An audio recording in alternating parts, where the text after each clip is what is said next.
So karon guys, ang ato ang activity karong adlaw guys, maglabadami ta guys.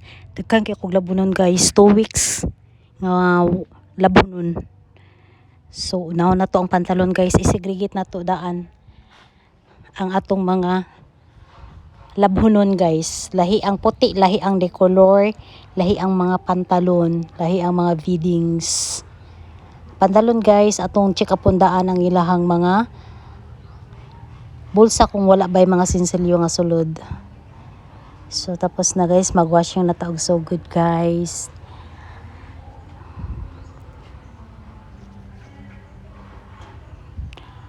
Kaya na ko ni siya kargahan guys og 16 kilos. Pero dili ko kampante kay ang iyahang buloding daw siya 16 kilos pero dili ko kampante guys kay murag dili maukay ang labunon.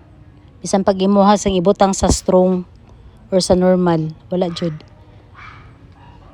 So tag 8 kilos ra gyud estimated ang akong karga ani guys. So waswas sa ta, pag umana to waswas guys, ang akong waswas ani guys, 3 minutes, 5 minutes, habwa, next na pod. Naginana lang, then ang ako ang kuan, mag-washing, kanang maglaba na guys, kuan na siya, mga 15 minutes or depende 10 minutes pwede raman. 10 minutes akong balihon ang pantalon, 10 minutes sa back to back na siya guys. So while nagulat ta sa ato ang gilabhan guys, manghipos-hipos na sa palibot guys. As in daghan yung trabaho ng balay guys, ikaw na lang mo angal. So multitasking ta karong mga orasa guys, tigpit sa mga basura, sa mga butang nga naa sa palibot guys. So inana lang ang life guys, once a day, once a week lang ko nga naa sa balay guys.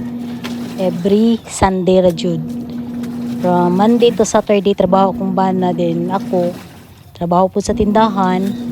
So Saturday bakante ko kay naaman akong bana mo puli.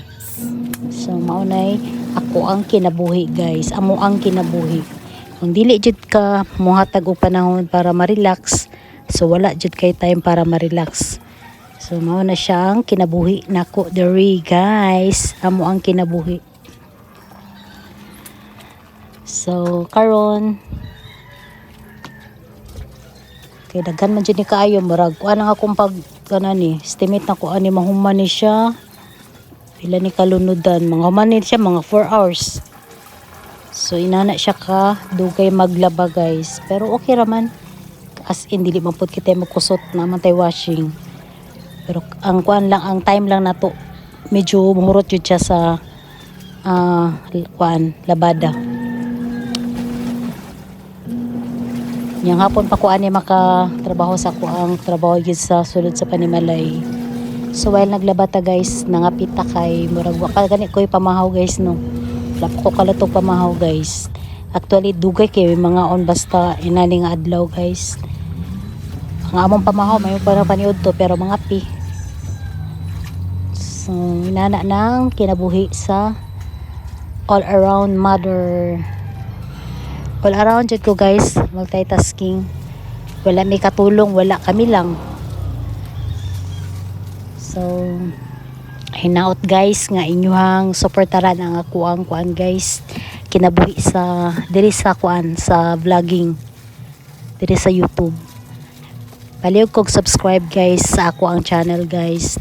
Naana ko 317 subscribers, kulang taog I think 183 ata para ma-meet na to ang 500, pwede na. Or 1,000 subscribers ata ang requirements.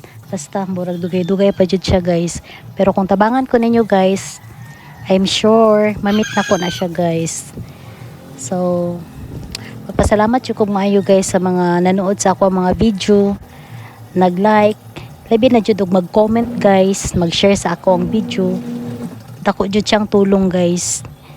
Although naamang ko'y panginabuhayan, pero mas okay kung na ako'y sideline diri sa social media guys. So tanawa guys, diba nanilig na po ko sa palibot, nalilig ko sa tubangan ra na guys. mao pa rin akong kaya trabahoon. Tulid ako kaya ng trabahoon sa palibot guys. So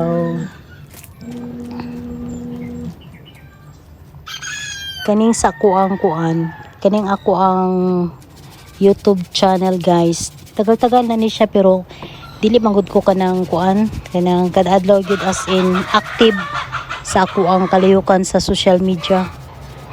Murag karon lang ko nagbalik og active guys. Kay murag na nagka-interesado ko.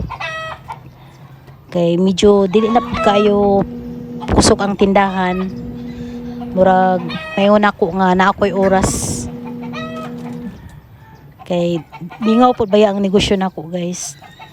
Siguro dili gyud sa tanang panahon okay ang negosyo guys. Ibutang lang nato nga nayoy ups and downs ako ang negosyo. So inana na siya guys ang kinabuhi. Mo nang sideline ta diri sa ato ang social media. Basin pa di ay guys. Tulungan ninyo ako na ma-meet na ko ang subscribers requirements, ang views, watching hours. So inana na siya guys. Ang kinabuhi diri sa social media. Saba kayo nga ko ang mga chicken. Masay naroon ng chicken guys kaya nang itlog. Napot ko yung mga chicken, na baboy, na tindahan. Busy gid ang life pero busy kayo ang life pero ang income igo ra jud makakaon. Kay daghan pa biya kay tag mga bayro nun guys no nga mga utang, mga kautangan panahon sa pag-eskwela sa akong mga anak. So hinay-hinay lang ta sa atong kinabuhi guys. Ginagmay, bayad ginagmay, hantod maimpas. Ana ra jud ang akong life. So I hope guys nga tanang upload na ko sa ko ang channel guys, tan-aw ninyo. Kay mao na nga ako ang kinabuhi guys. Kung unsay naasa ko ang mga video nga gipang-upload, inana ang ako ang live diri sa kalibutan guys. So daghan kayong salamat guys sa inyong pagtan-aw. Tapos na ang ato ang pagpanglaba guys. So palihog ko og comment, like and share.